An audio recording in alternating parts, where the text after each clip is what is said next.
జ్ఞానభక్తి కథలు ప్రేక్షకులకు నా నమస్కారాలు. హిమాలయాల మధ్యలో నిశ్శబ్దంగా కూర్చున్న పరమశివుడు. ఆయన కళ్ళల్లో అనంత విశ్వం. ఆయన చేతిలో ఒక ఆయుధం, అదే త్రిశూలం.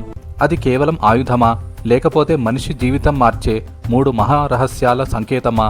ఈ కథ పూర్తిగా వింటే మీరు శివుణ్ణి కొత్తగా అర్థం చేసుకుంటారు. శివపురాణం ప్రకారం ఒక సమయంలో అసురులు భూమి, స్వర్గం, పాతాళం మీద అధికారం సాధించారు.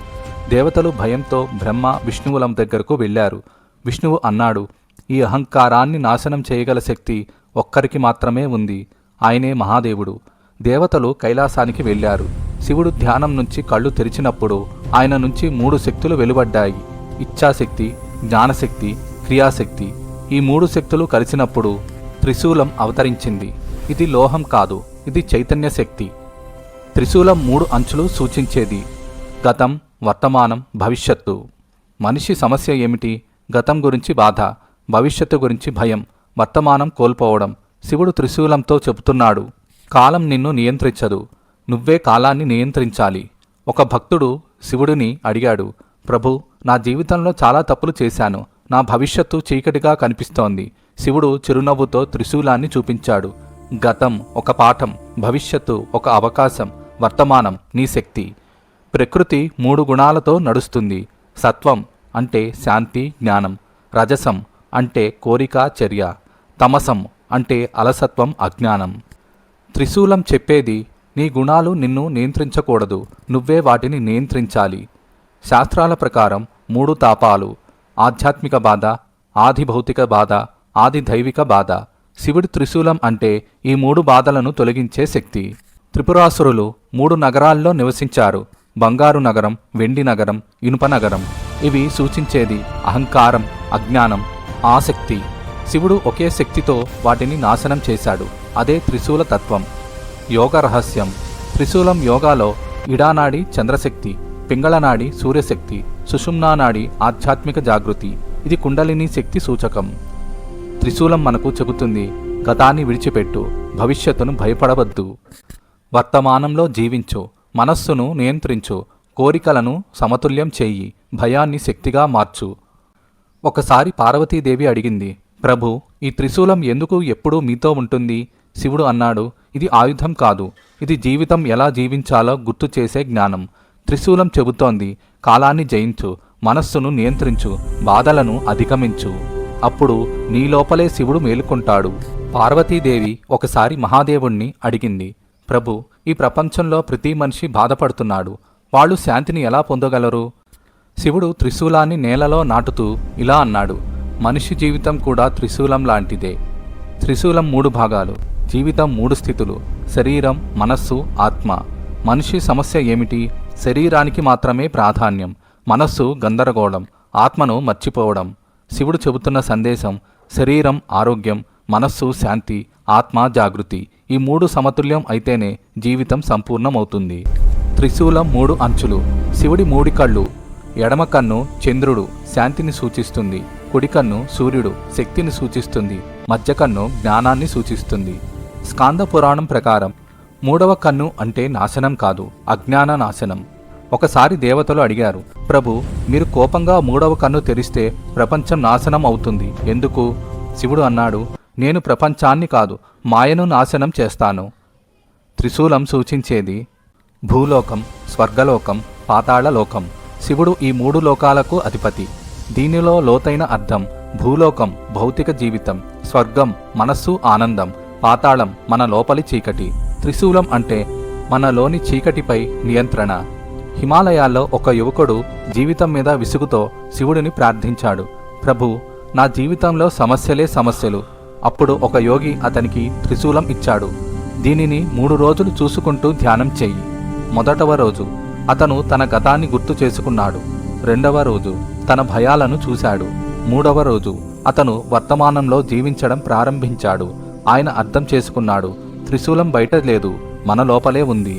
శైవాగమాలు చెబుతున్నాయి 3 శక్తుల గురించి: ఇచ్ఛాశక్తి, సంకల్పం; జ్ఞానశక్తి, సరైన దారి; క్రియాశక్తి, కార్యం.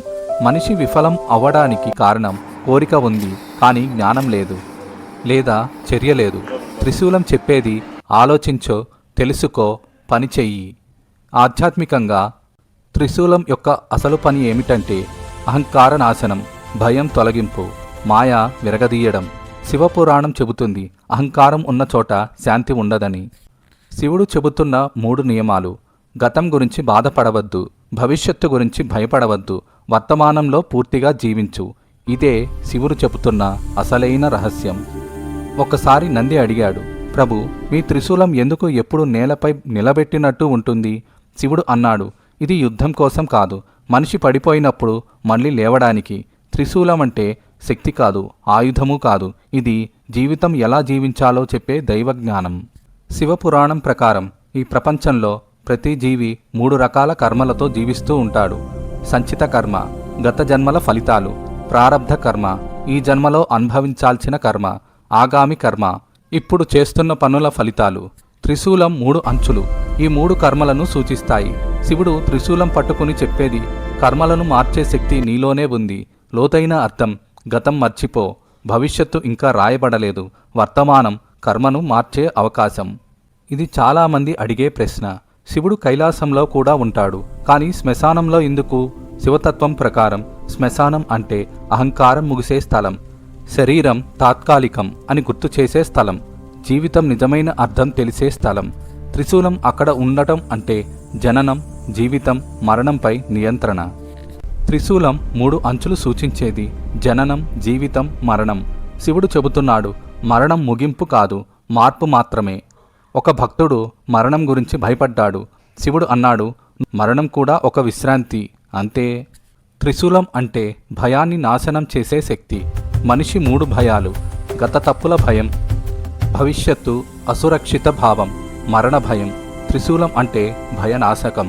అందుకే శివుడిని భూతనాథుడు అని అంటారు. ఒక యువకుడు శివుడిని అడిగాడు, ప్రభు, మీరు నాకు త్రిశూలం ఇవ్వండి. శివుడు నవ్వి అన్నాడు, నువ్వు ఇప్పటికే దాన్ని కలిగి ఉన్నావు. ఎక్కడ ప్రభు? నీ సంకల్పం, నీ జ్ఞానం, నీ చర్య. అప్పుడు యువకుడికి అర్థమయ్యింది, ఈ విశ్వంలో అనేక ఆయుధాలు ఉన్నాయి, కానీ ఒక ఆయుధం మాత్రమే సృష్టిశక్తి నుంచి పుట్టింది.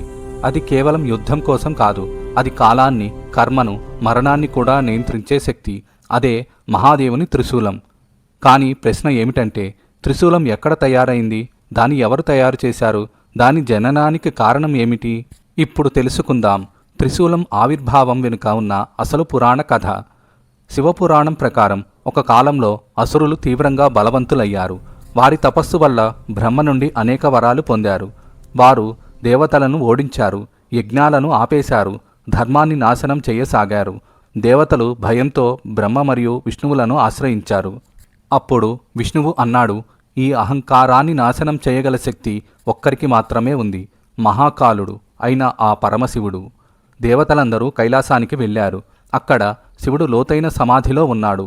ఆయన చుట్టూ నిశ్శబ్దం, హిమాలయాల గాలి, అనంత శాంతి. దేవతలు ప్రార్థించారు, ప్రభు, ధర్మాన్ని రక్షించండి. శివుడు కళ్ళను నెమ్మదిగా తెరిచాడు. ఆ క్షణం విశ్వం మొత్తం కంపించింది. శివుడు తన అంతరంగాన్ని ధ్యానించాడు. ఆయనలో నుంచి 3 దివ్యశక్తులు వెలువడ్డాయి. ఇచ్ఛాశక్తి, సంకల్పం, సృష్టించాలనే తపన; జ్ఞానశక్తి, సత్యాన్ని తెలుసుకునే శక్తి; క్రియాశక్తి, ఆ సంకల్పాన్ని కార్యరూపంలో పెట్టే శక్తి. ఈ 3 శక్తులు విశ్వంలో 3 జ్యోతులుగా ప్రకాశించాయి.